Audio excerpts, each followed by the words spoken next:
ओम गुरुवे नमः। ओम गुरुत्तमाय नमः। वंदे कृष्णम जगद्गुरु।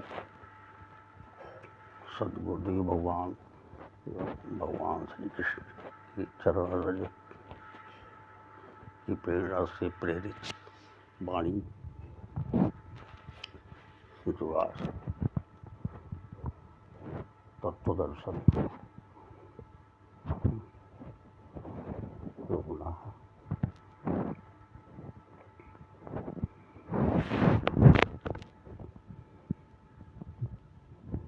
सनातन धर्म के हिसाब से हमारे राष्ट्रीय संविधान से जो तत्व है उसकी चर्चा करना चाहेंगे इस पढ़ के माध्यम से।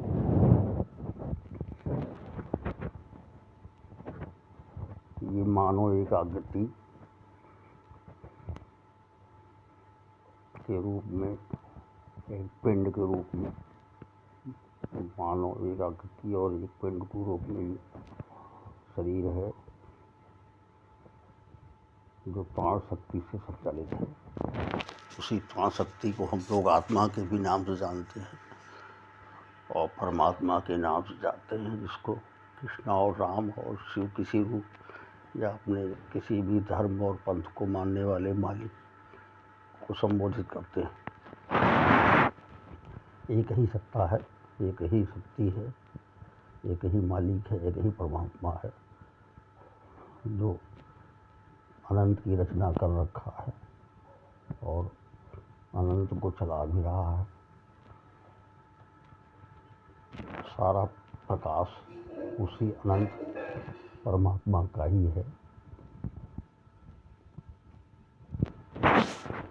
जो भी चर्चाएं करेंगे उससे आपको भी लगेगा कि आप जानते सब हैं, अनजान हैं,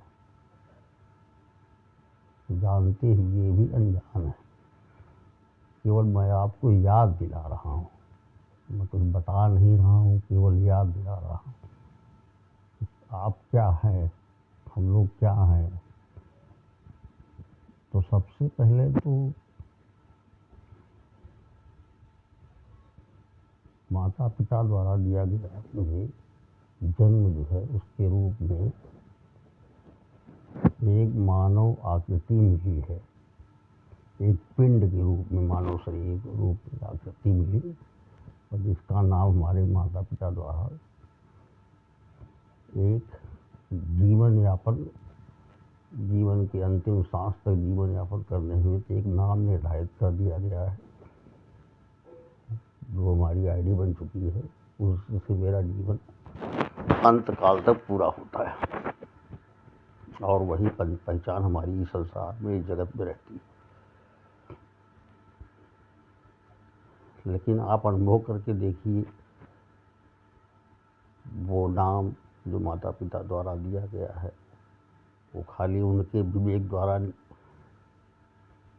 निकला एक नाम है, जो माना जाए तो शुद्ध फर्जी है नाम। उन्होंने एक पहचान बना दिया हमारे अपने पुत्र होने का, एक उन्होंने बना दिया, ये मेरे पुत्र हैं या मेरी पुत्रियां हैं। वही नाम माता पिता द्वारा दिए गए नाम हमारी पहचान बन जाती, पूरे जीवन काल तक के लिए आईडी बन जाती। अगर उसको नाम को हम हटा दें, माता पिता द्वारा दिया गया नाम जो जीवन यापन हेतु मिला है, संसार में जीने के लिए मिला है, पहचान बनाने के लिए मिला, अगर उसको हटा के अनुभव करिए तो हम किसी से क्या बता सकते हैं कि हम कौन हैं। अनुभव सब लोग कर सकते हैं, कोई भी आदमी ये बताने की स्थिति में नहीं है कि मैं कौन हूँ। वही जानना है। तत्वदर्शन के माध्यम से समझिए कि पंच तत्व की यह शरीर है, आकाश, वायु, अग्नि, जल, पृथ्वी। आकाश, वायु, अग्नि, जल, पृथ्वी, ये पंच तत्व है, ये पंच महाभूत भी कहे जाते हैं।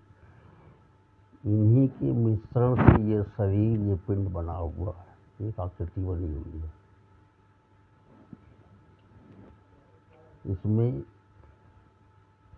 अनंत के मालिक द्वारा रचना में एक मन भी शामिल किया गया है, तो छठा तत्व कहलाएगा।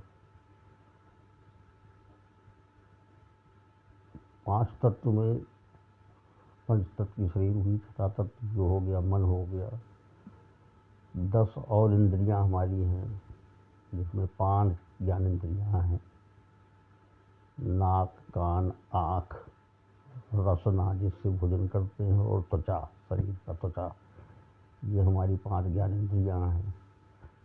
5 कर्म इंद्रियां हैं, जिसमें हाथ, पैर, वाणी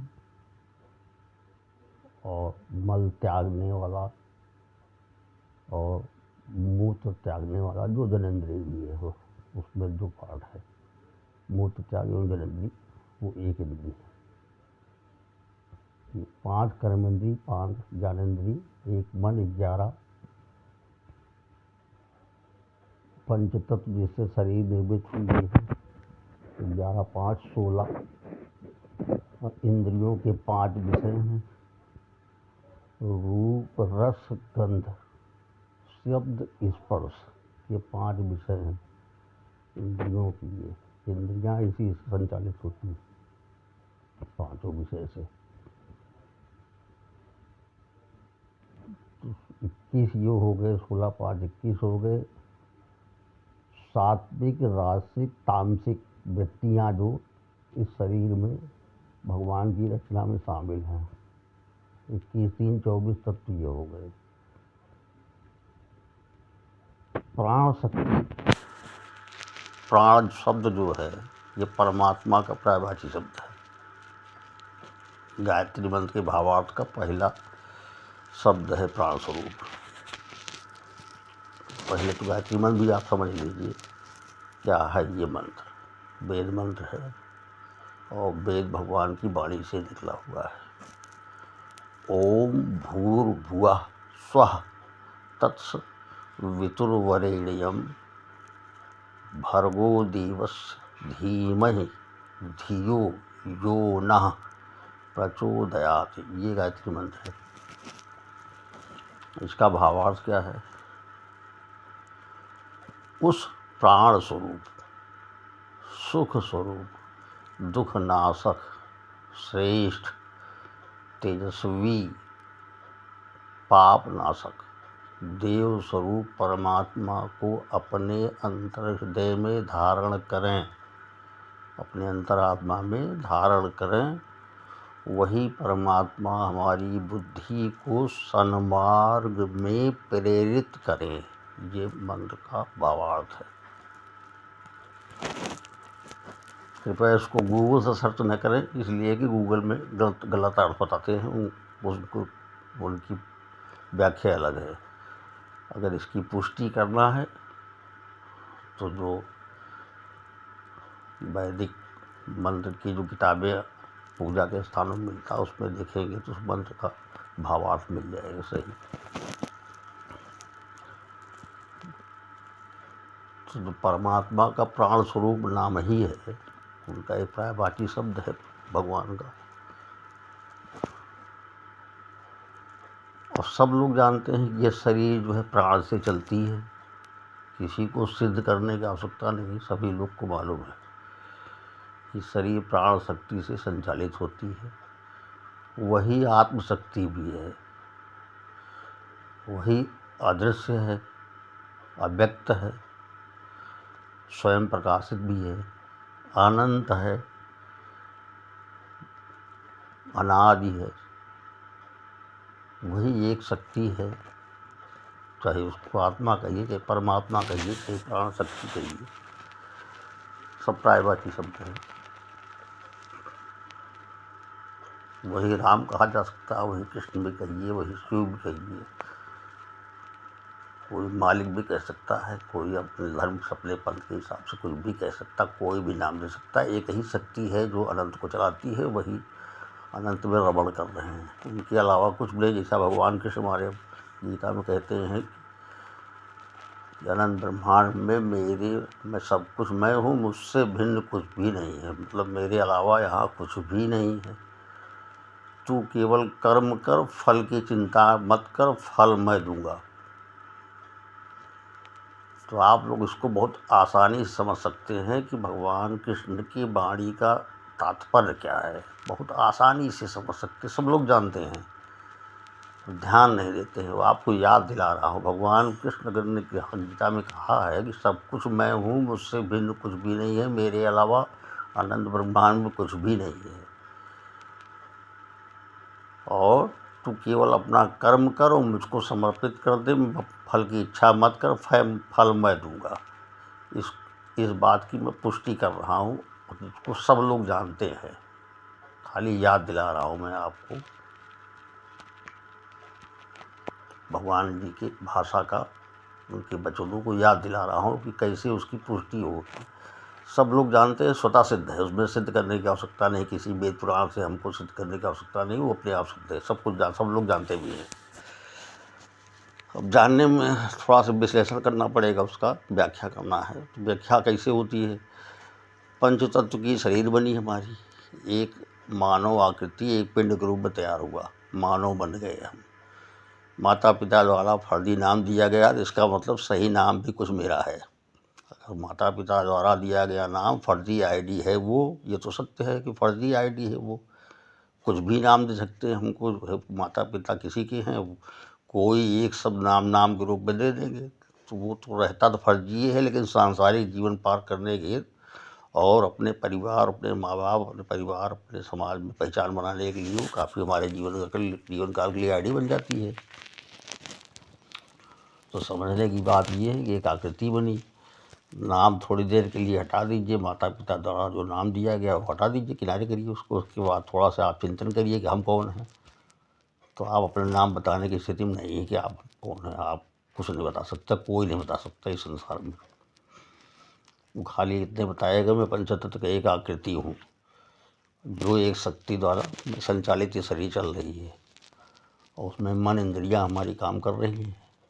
अगर कोई मन इंद्रिय के बारे में थोड़ा बहुत जानता जानेगा, नहीं तो यही जानेगा शरीर मेरी चल रही है, मैं हूँ बोलता है, लेकिन मैं कौन हूँ ये पता नहीं किसी को। मैं मानो शरीर मान के वो सारी जीवन यापन करता है, जो भी करता है, मैं और मेरा।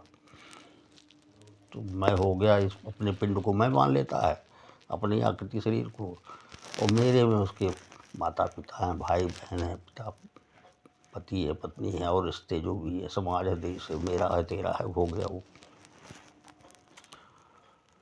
तो भगवान की श्री भाषा समझिए, मैं में कौन है, सब कुछ मैं हूँ कहते हैं। तो मैं में वो जो प्राण शक्ति है उसको उन्होंने मैं कहा, जो हर मानव आकृति में, हर जीव की आकृतियों में, विभिन्न अनंत आकृतियों में, अनंत जीवों के पिंडों में, जिसके पास जो भी शरीर है, अनंत व्यवस्थापक के संचालन में जो भी व्यवस्था में अनंत जीव हैं, अनंत शरीरधारी हैं यहाँ, और सबको एक शरीर, एक आकृति, एक पिंड मिला हुआ है, और उसमें एक प्राण शक्ति है। और प्राण शक्ति को दूसरी प्राण शक्ति कोई कहता भी नहीं, संसार के अंदर कोई नहीं कहता, सब लोग प्राण को प्राण ही कहते हैं। और जो परमात्मा का नाम, भगवान कृष्ण का नाम है, परमात्मा का नाम, वही प्राण शक्ति शरीर को संचालित करती है, हमारे मानव पिंड को। लेकिन उसका नाम हम लोग कुछ नहीं ले पाते, केवल अपना फर्जी आईडी बताते हैं।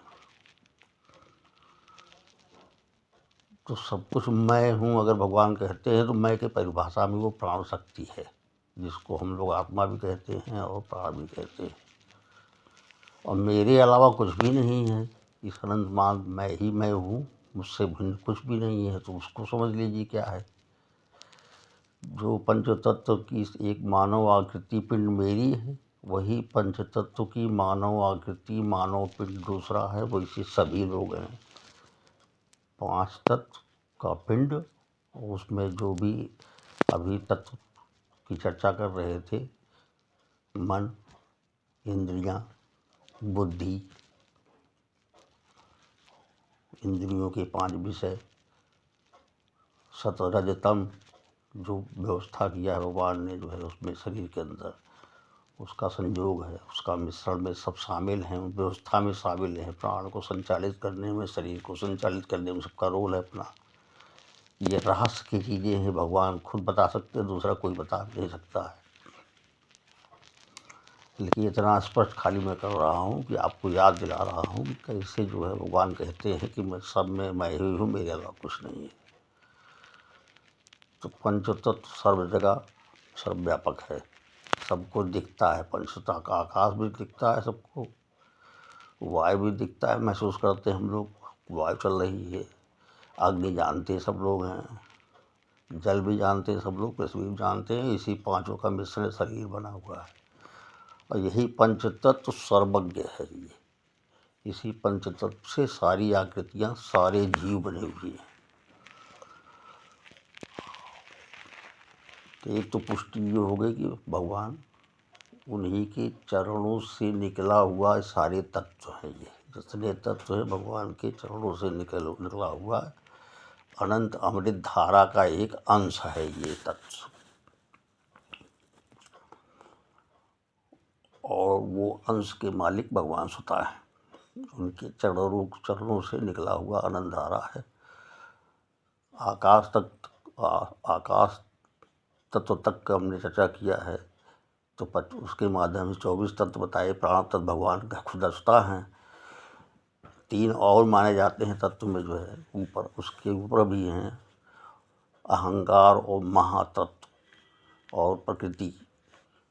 ये 3 तत्व और भी हमारे शास्त्रों में उल्लेख मिलते हैं। 28 तत्व भी चर्चा होती है। तो प्रकृति भी सब लोग जानते हैं। अहंकार शब्द सभी के पास, सब लोग खूब जानते हैं। हिंदी में घमंड कहते हैं, कोई अहंकार कहता है, कोई स्वाभिमान कहता है, कोई ईगो कहता है, सब कुछ है। तो ये भी सत्य है कि जो भी इसमें सृष्टि के संचालन में जो भी है सबकी आवश्यकता है, सबकी उपयोगिता भी, सबकी आवश्यकता है। इस आवश्यकता उपयोगिता को केवल सकारात्मक बनाने की आवश्यकता है कि जीवन को कैसे स्मूथ चलाया जाए, शांतिपूर्ण ढंग से चलाया जाए। तो भगवान जो कहते हैं कि मुझसे भिन्न कुछ भी नहीं, सब कुछ मैं करता हूँ, तो कर्म कर फल मैं दूंगा। तो इसको मैं सिद्ध करना चाहता हूँ, जो स्वतः सिद्ध है, खाली आपको याद दिलाना है। मानिए एक कोई लेबर है जो काम करता है, मजदूरी का दिन भर काम करता है। एक मानव आकृति लेके वो लेबर काम कर रहा है, पंचतत्व के मिश्रण से एक अपने माता पिता द्वारा दिया हुआ है एक नाम, जो उसको मजदूर के नाम जाना जाता है। उसी नाम से उस मालिक जो बना काम जिसके यहाँ कर रहा है, वो भी पंचतत्व का एक मिश्रण, उसका एक दूसरा नाम है।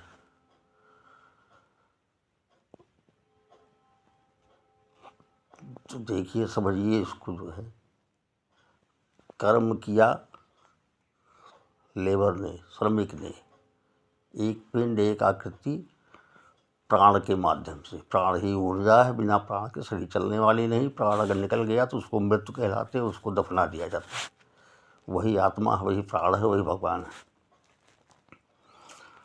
एक मानव आकृति, एक पिंड, जिसको मालिक जिसके यहाँ काम कर रहा है, जिस मालिक के यहाँ वो लेबर का, वो उसको मजदूरी देता है। दिन भर 8 घंटे काम कराने के बाद उसकी मजदूरी जब देता है, तो वही पिंड, वही मानव आकृति 5 तत्व की, वही प्राण ऊर्जा उसका जो है श्रम का जो श्रमिक धन है उसको देता है वो। तो कर्म किया किसने? एक आकृति और एक पिंड जो प्राण से संचालित थी, उसी ने मजदूरी काम किया। और एक उसी पंचतत्व की आकृति, एक पिंड ने उसका फल भी उसको दिया। 8 घंटे लेबर का जो उसका मजदूरी बनती है, दूसरी आकृति दिया। पंचतत्व की आकृति पिंड, एक ही पिंड काम किया, दूसरा पिंड मजदूरी दिया। और इसी टाइप से तीसरा पिंड, अगर कोई इंजीनियर आ गया उस काम को चेक करने के लिए, तो तीसरा पिंड उसकी पुष्टि कर रहा है कि ये सही है काम।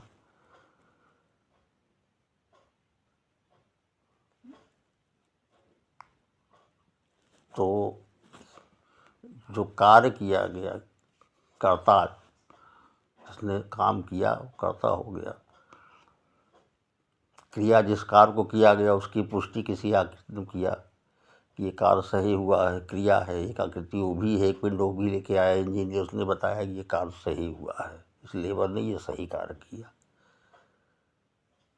क्रिया कर्ता, जिस कार्य को किया गया उसकी पुष्टि हो गई, करने वाला जो लेबर था उसकी पुष्टि हो गई, मजदूरी मिल गई, फल देने वाला भगवान बैठे हैं जो कहते हैं फल हम देंगे। उसने 8 घंटा लेबर किया, उसने काम किया, उसने जो है एक आकृति, उसी प्राण शक्ति ने आगे उसकी पुष्टि की, उसी प्राण शक्ति ने उसको लेबर चार्ज दिया। यहीं से सिद्ध हो जाता है कि ये स्वतः सिद्ध हो गया। इसको आप समझ लीजिए आसानी से कि मजदूर ने काम किया, इंजीनियर ने पुष्टि किया, और जो जिसके घर काम कर रहा था उस मालिक ने उसको श्रम का जो है पावर, जो मजदूरी है उसको उसने दिया। और तीनों में एक ही पंचतत्व की मानव कृतियाँ तीनों हैं, और सब में एक ही प्राण रमण कर रहा है। सबका एक भगवान का अंश जो है, अनंत ब्रह्मांड नायक परमात्मा के चरणों से जो अनंत धारा है, जिसमें प्राण शक्ति प्रवाहित हो रही है, पंचतत्व भी प्रवाहित हो रहा है। तो उसी के माध्यम से क्रिया भी हुई, कर्ता भी हुआ, कारण भगवान बने प्राण रूप में जो संचालित करते हैं सब। वही जो है मजदूरी दिए। तो भगवान श्री कृष्ण के जो चरणों की कृपा साथ से पानी निकल रही है, इसको आप लोग जानते सभी लोग हो, खाली समझने की बात है। तो सब खाली मैं याद दिला रहा हूँ आप लोगों को।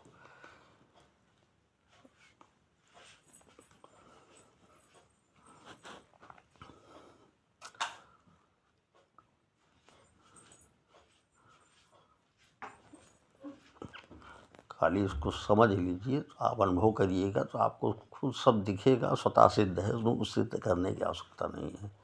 दूसरा उदाहरण ये भी देना चाहेंगे, जैसे एक बच्चा है, वो पढ़ रहा है, अच्छी पढ़ाई किया उसने। भगवान कहते हैं अच्छे से अच्छा कर्म करो, सकारात्मक कर्म करो, जैसा कर्म करोगे फल देंगे हम। तो सकारात्मक कर्म कर रहा है कोई बच्चा, कोई छात्र अपना प्रयास किया, उसने एक नौकरी के लिए फॉर्म भरा, एक मानव आकृति मानव पिंड के रूप से जो पंचतत्व की बनी है प्राण शक्ति सहित। वही फॉर्म जो है जिसने जो है संकलित किया उसको, फिर व्यवस्था बनी परीक्षा की, इंटरव्यू की परीक्षा की व्यवस्था बनी, इम्तहान हुआ, पेपर हुआ, परीक्षा हुई। हर जगह एक मानव आकृति, एक पिंड और एक प्राण शक्ति जो संचालित कर रही है। सब अपने अपना फर्जी नाम, माता पिता वाला दिए गए नाम के अमुक अमुक नाम से सब व्यवस्था कर रहे हैं। ये सांसारिक व्यवस्था के अंतर्गत है। ये व्यवस्था भौतिक जगत की व्यवस्था है कि ये संसार भगवान इसी रूप में चला रहे हैं इसको। ये भी प्रेरणा उसी की है, उन्हीं की है कि सबको एक व्यवस्था बना दिए हैं पूर्वजों के माध्यम से कि जब बच्चा पैदा होगा तो उसका संस्कार होगा, नामकरण होगा, ये होगा। वो हमारे पूर्वजों ने परंपरागत ढंग से बना रखा है। वो सब शास्त्रीय विधान के अनुसार ही है जो अनंत काल से चला आ रहा है। तो बच्चा परीक्षा दिया, कोई छात्र गया इम्तहान दिया, इम्तहान की व्यवस्था हुआ, वहाँ व्यवस्थापक बैठे हैं, परीक्षा हुई, गाड़ी हुई, सब कुछ हुआ। क्वालिफाई किया, उसने रिटन क्वालिफाई किया, इंटरव्यू कमेटी पास किया, 4 लोग 6 लोग की इंटरव्यू कमेटी होती है और वहाँ 6 लोग बैठे हैं किसी बड़े पद पे, जो बहुत ही बड़ा पद है, सांसारिक बड़ा पद है, जो नियुक्ति करता है। जब वो बैठे हैं, सभी 5-6 लोग हैं, सब जो है पंचतत्व की आकृतियाँ एक एक पिंड लेके बैठे हैं, अपने माँ बाप का एक नाम आईडी लेके बैठे हुए हैं, एक प्राण शक्ति एक ही सब भ्रमण कर रही है। तो जो छात्र इंटरव्यू देने गया, परीक्षा दिया, वो भी उसी आकृति वही प्राण शक्ति संचालित हो रहा है। जिसने वहाँ तक पहुँचने, इंटरव्यू तक पहुँचने की व्यवस्था बीच में की, वहाँ भी सारा खेल उसी का है। वही मानव आकृतियाँ, वही पिंड, वही प्राण शक्ति वहाँ काम कर रही है। और वहाँ इंटरव्यू कमेटी में जब इंटरव्यू कमेटी का जो सिलेक्शन इंचार्ज होता है, जो सिलेक्शन करता है, किसी को पॉजिटिव रिजल्ट देता है, किसी को नेगेटिव देता है, तो वहाँ भगवान बैठे, वहाँ भी कहते हैं भगवान की हम फल मैं दूंगा, फल वहाँ से भगवान दे रहे हैं उसको। वहाँ से मतलब एक ही प्राण शक्ति से वो जो है खुद भी कर्म कर रहे हैं और उसी प्राण शक्ति से क्रिया रूप बने। वो पढ़ाई किए, पेपर बना, सब कुछ व्यवस्था बनी, वो क्रिया हो गया और कारण रूप में उन्होंने उसको जो है वहाँ से बैठ के रिजल्ट दे रहे हैं। तो इससे तो अपने आप लोग खुद ही समझ लीजिए, इसको समझाने की आवश्यकता नहीं, तो स्वतः सिद्ध है कि सब कुछ कमाल जो है पंचतत्व के मिश्रण का है। और 10 इंद्रियां, एक मन, एक बुद्धि और 5 विषय जो है, ये सतरजतम, ये सब इन्हीं का कमाल है, सब कुछ इन्हीं का खेल है और भगवान की रचना है। ये संसार एक नाटक मंच के रूप में है, ये खिलौना के रूप में बना दिए हैं, अनंत खिलौना। भगवान ने अनंत खिलौना को अपने ढंग से खेल रहे हैं, इसमें किसी का कोई रोल नहीं, जो चाहेंगे वो होगा वही। खाली उनका एक ही निर्देश है कि आप बेहतर से बेहतर कर्म करते जाइए और पॉजिटिव कर्म करते जाइए, नेगेटिव से बचते जाइए, तो आप जीवन में पार होते जाएंगे। भगवान कृष्ण की ये वाणी तो सिद्ध हो गई कि सब कुछ मैं हूँ, मुझसे भिन्न कुछ भी नहीं है यहाँ। तो ये तो इसी जो आप इस वाणी के माध्यम से बता रहा हूँ, इसको चिंतन करिए, 3 बार 4 बार सुनिए, तो सुनेंगे तो आपको समझ में आ जाएगा वाकई यही है। यहाँ किसी का ना कोई पहचान है, ना कोई नाम है। अगर फर्जी नाम माता पिता द्वारा दिया जाता है, सभी जानते हैं कि हमारा नाम माता पिता द्वारा दिया गया है, फर्जी नाम है। इस नाम के लोग बहुत मिलते हैं संसार में। तो पिता के नाम से मैच किया जाता है, वो भी नाम उनके माता पिता द्वारा दिया गया है।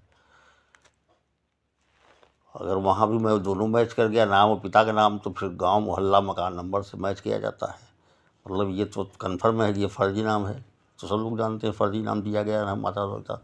अगर फर्जी है तो सत्य भी कुछ है, अगर गलत है तो सही भी तो है कुछ।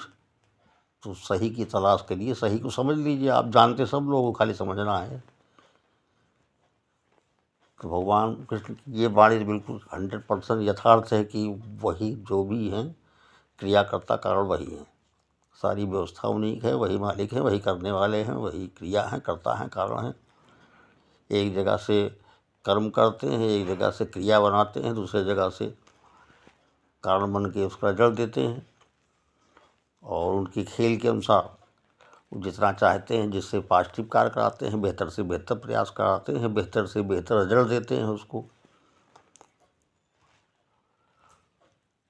और उनकी इच्छा नहीं है तो गलत कार्य करा देंगे, कुमार्ग में चले जाएगा।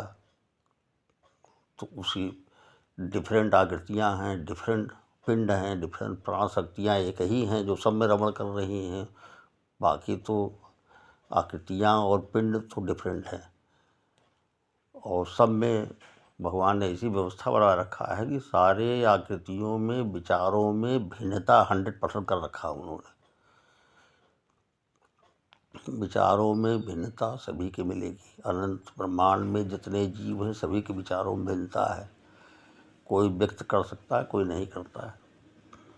और अहंकार जिसका समावेश हमारे जीवन में है, इस शरीर में है, तो नेगेटिव रूप में हम लोग उस अपने को मैं मान लेते हैं। माता पिता द्वारा दिए गए नाम को मैं मान के, इस शरीर को मैं मान के, और उसके बाद मेरा, मैं मेरा अपने नाम को मैं माना। मेरे पास इस आकृति के पास जो भी संबंध हैं जुड़े हैं, माता पिता हैं, भाई बहन हैं, पति पत्नी पर जो भी है, समाज है, देश है, उसको मेरा मैं हो गया, बाकी मेरे हो गए। और इसी तरीके से तू और तेरा है। एक आकृति को हम तू मान लिए जो दूसरे घर में जन्मा है, किसी और घर में जन्मा है। एक आकृति है मानव पिता मानव द्वारा माता पिता द्वारा दिया गया फर्जी नाम फर्जी आईडी, उसको तू मान लिया। एक फर्जी नाम को मैं माना, एक फर्जी नाम को तू मान लिया। और प्राण शक्ति यहाँ भी एक ही है, प्राण शक्ति वहाँ भी एक ही है। तो केवल समझने की बात है। जानते सभी लोग हैं, कुछ बताने की आवश्यकता किसी को नहीं, खाली भी याद दिलाने की आवश्यकता। मैं तो याद दिला रहा हूँ खाली। इसको चिंतन करिए, आपको मिलेगा। इसके बाद विषयों की चर्चा करेंगे।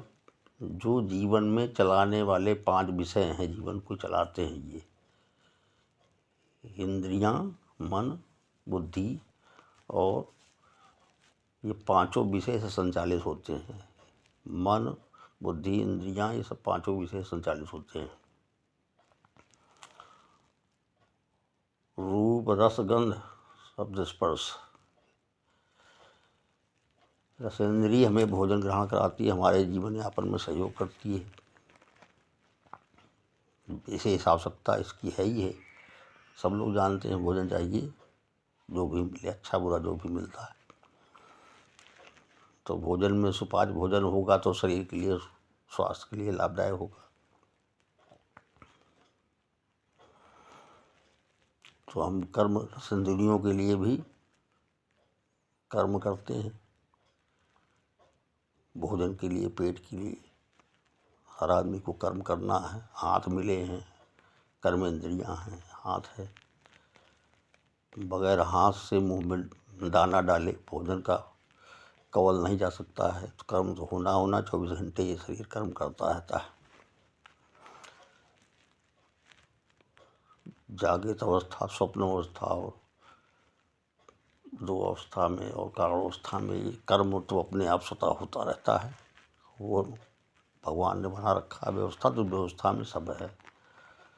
खाली समझना ये है कि कब कर्म को पॉजिटिव रूप ही दिया जाए तो ज़्यादा फायदा होगा।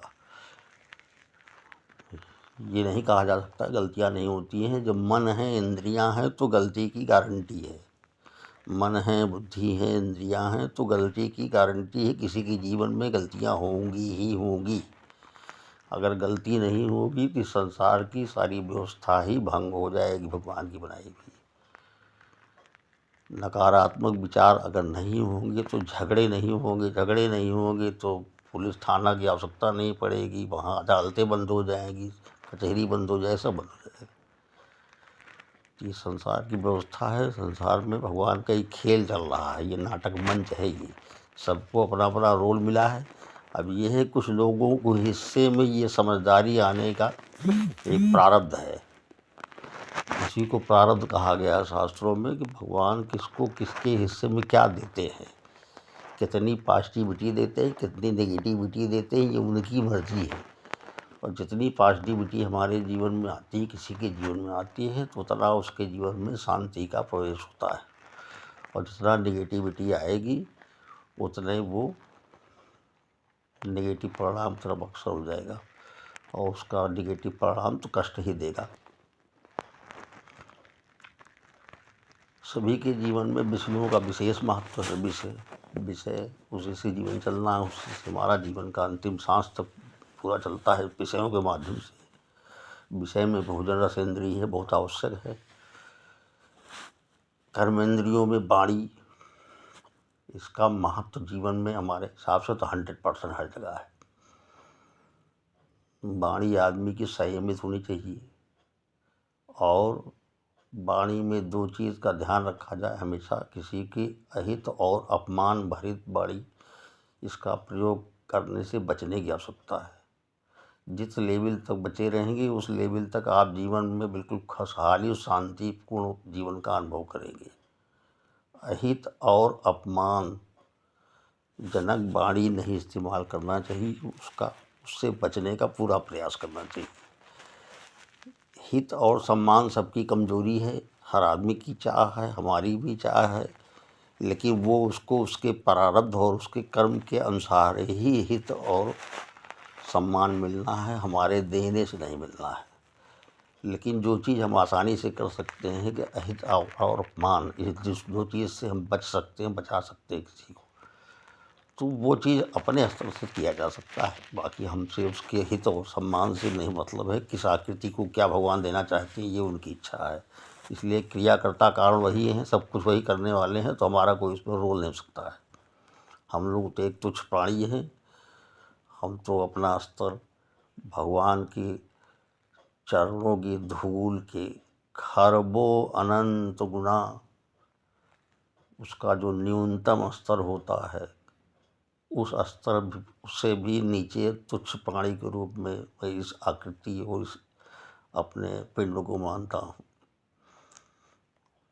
और उन्हीं को नमन करता हूँ, उन्हीं के चरणों को प्रणाम करता हूँ। तो मेरा तो कोई स्तर नहीं है, ना कुछ बताने लायक है, ना कुछ समझाने लायक है।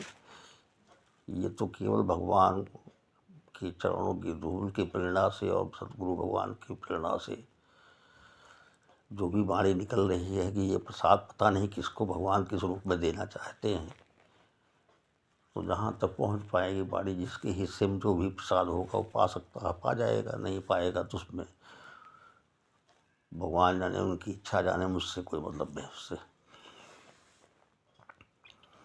विषयों में रसेंद्रियों का बहुत महत्व है। रसेंद्रियाँ हमेशा सुपाच्य होना चाहिए, जो हमारे जीवन को संयमित रखें और स्वस्थ रखें। कर्मेंद्रियों में वाणी का विशेष रोल है। वाणी में अहित और अपमान बचाते हुए ही वाणी का प्रयोग करना चाहिए यथासंभव। जितना कर ले जाएंगे उतना शांतिपूर्ण रहेगा, नहीं कर पाएंगे किसी कारणवश तो कष्ट के लिए तैयार रहना होगा, उसका नेगेटिव परिणाम आता रहेगा। इसलिए भगवान ने कहा है ना, सब कर्म कर फल की इच्छा मैं दूँ, फल मैं दूंगा। तो नेगेटिव वाणी जाएगी तो नेगेटिव आचरण बनेगा, तो फिर नेगेटिव परिणाम भी आएगा, भगवान फल देंगे उसका। वही कराएंगे भी, वही फल भी देंगे। एक आकृति से गलत कराएंगे, दूसरी आकृति से परिणाम दे देंगे।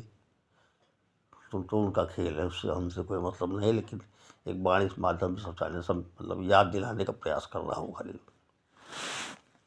रसेंद्री कर्मेंद्री वाणी विशेष काम है इसमें। और विषयों में जनेंद्री का भी बहुत बड़ा रोल है। जनेंद्री जो नित्य कर्म में भी काम करती है, उसका बहुत रोल है। रोगी न बने, स्वस्थ रहे वो भी। वो सृष्टि की रचना में सहयोग करती है। उसका भी उपयोग सकारात्मक ढंग से जो भी है सभी के साथ है, और जीवन की आवश्यकता भी है, और सृष्टि के निर्माण में उसका सहयोग भी है, और जीवन को चलाने में ही आवश्यकता है। तो जनेंद्रिय और रसेंद्रिय और वाणी,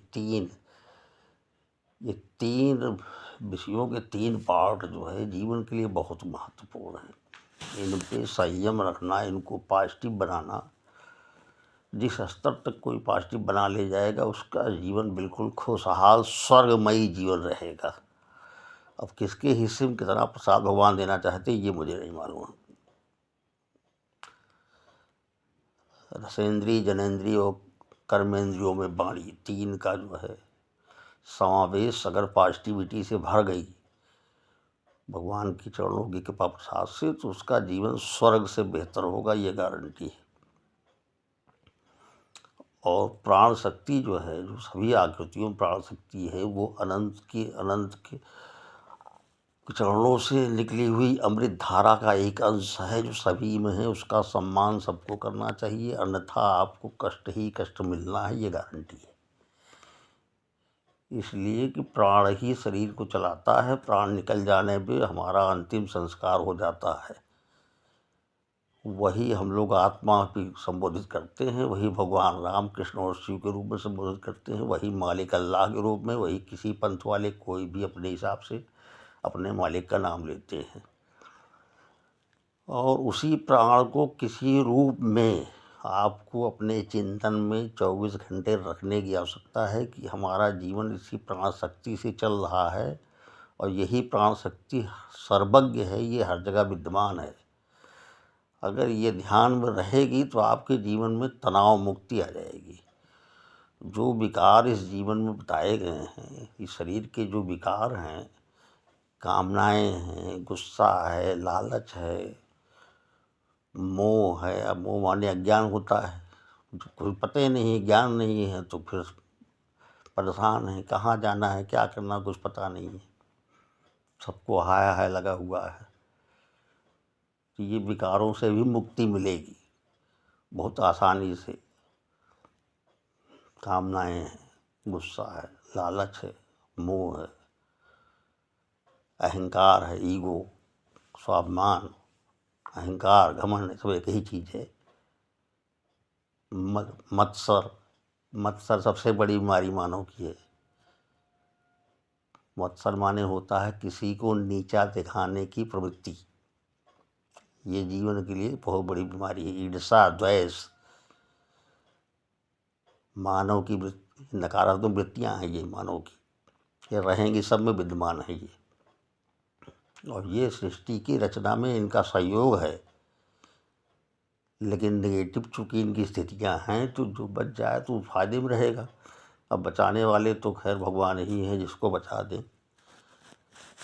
जिनमें प्राण शक्तियों की पहचान की क्षमता आ गई कि एक ही प्राण शक्ति हर जगह रमण कर रही, तो उसके अंदर ये कामनाएं, गुस्सा, लालच, ईर्ष्या, जिसको ज्वेलसी, द्वेष, हिंदी में बोल देते हैं ना, जड़चूहा है, जल रहा है। कौन जल रहा है भैया? एक आकृति बनाई है, दूसरे जल रही है। एक आकृति पंच तत्व की, एक आकृति एक पिंड, और वही आकृति, वही पिंड, वही प्राण शक्ति दूसरे से जल रही। क्यों जल रही है? अज्ञानवश। क्यों ईर्षा हो रहा है? अज्ञानवश।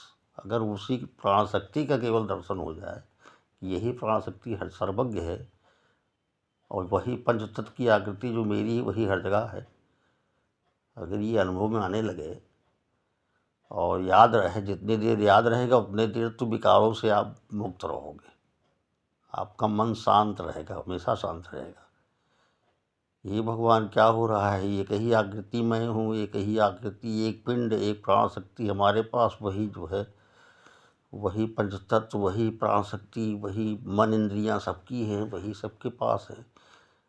और भगवान के खेल के अनुसार विचारों में भिन्नता है और हर विचार अपने अपने विचारों की श्रेष्ठता का ईगो, अहंकार जो भगवान ने इसमें शामिल कर रखा है शरीर में तत्व के रूप में,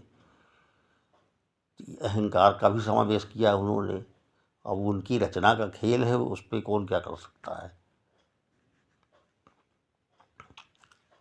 और वही अहंकार जो है हमको जो है पतन पर ले जाता है। अब वही अहंकार अगर इस बात का हो जाए कि क्या भगवान की शान है, क्या रचना बना रखा है कि एक ही पंचतत्व, एक ही प्राण शक्ति, एक ही सारी इंद्रियां सबकी एक, इतना बड़ा खेल चल रहा है यहाँ पर संसार के अंदर। तो इस बात का अहंकार हो जाए कि हमारे मालिक जो है कितने मजबूत हैं, कितने बुद्धिमान हैं, कितना मतलब क्या उनके बारे में कौन सी चर्चा करें हम, कौन सा गुणगान कर दें उनके बारे में हम। उसको शास्त्र भी और वेद भी नेति नेति कह देते हैं भगवान के गुणगान के बारे में। खाली उनको याद करना है कि वाह भाई आपका खेल बहुत निराला है, आपको नमन है।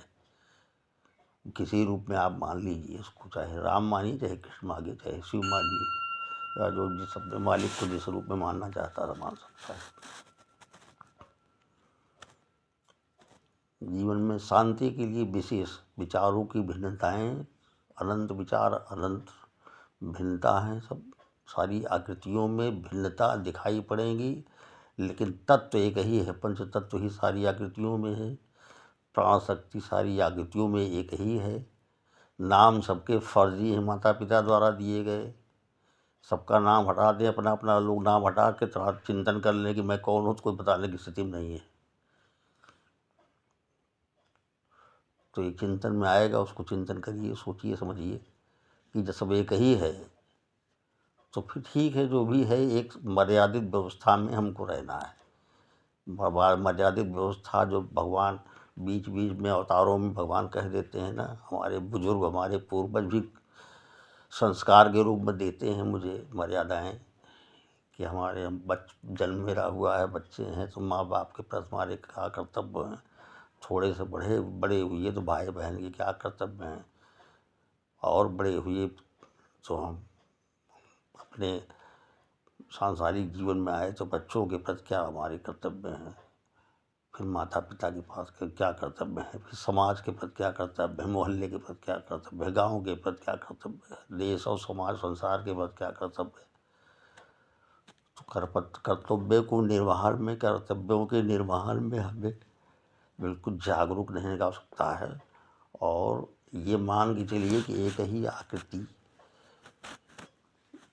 अलग अलग आकृतियाँ पंचतत्व की, अलग अलग आकृतियाँ, अलग अलग पिंड, प्राण शक्ति एक, पंचतत्व सभी में एक, खाली आकृतियों में अंतर है, विचारों में अंतर है, कुछ चीज़ों में अंतर भगवान ने बना रखा है। उस सृष्टि का खेल है, बहुत रहस्यमयी है। तो जितना जिसको बता देते हैं भगवान उतना ही उसके समझ में आता, बाकी तो समझ में आने वाला नहीं।